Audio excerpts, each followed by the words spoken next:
A day in my life as a GFA student. Samahan niyo po ako ngayong araw para sa aking mini vlog. So, today, eto na po ako at papasok na sa aming classroom.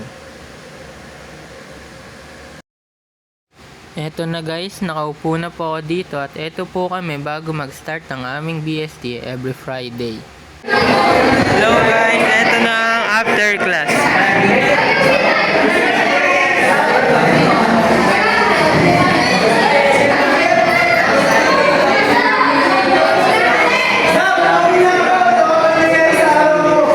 Ito na guys, after class ng aming BST.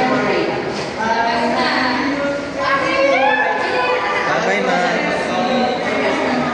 Bye-bye!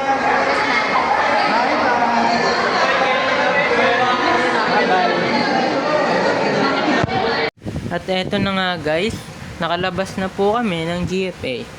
At ngayon naman po ay maglalakad na kami papuntang Tikling. At eto nga po pala, kasama ko po ngayon si Mika, yan po. Walking na lang po kami guys para makasakay sa Tikling, and next po namin ay pupunta po kami sa SM at gagala.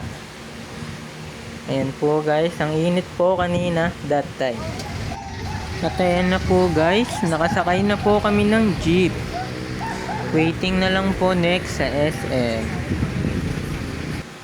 At ayan na nga guys, nakababa na kami at nandito na kami sa SM.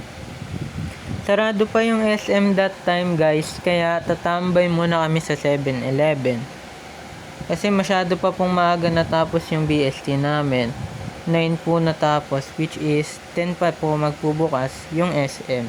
Kaya tamang waiting lang kami. Hello guys, nasa SM na kami. Waiting muna habang di pa bukas. Dito po ay dumating na ang isa sa aking kaibigan. Kaya tara at puntahan na natin. So guys, may pag-meet up na ako sa isa naming kaibigan.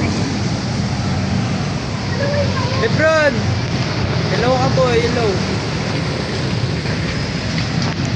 Guys, nandito na sila lahat. Jowa ko po! Uy!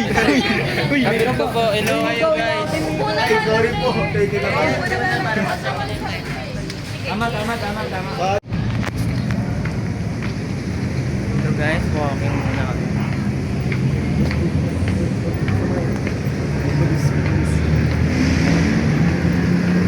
Ito nga pala kasama ko ay Sir. Hello ka kay Sir. Hi guys! CR muna kami. At nakapasok na po kami ngayon sa SM dahil bukas na po. Nandito po kami ngayon sa SM Supermarket kasi po titingin po ako ng pangkulay ng buhok, which is yung color black. Kasi madami na po ang aking puting buhok.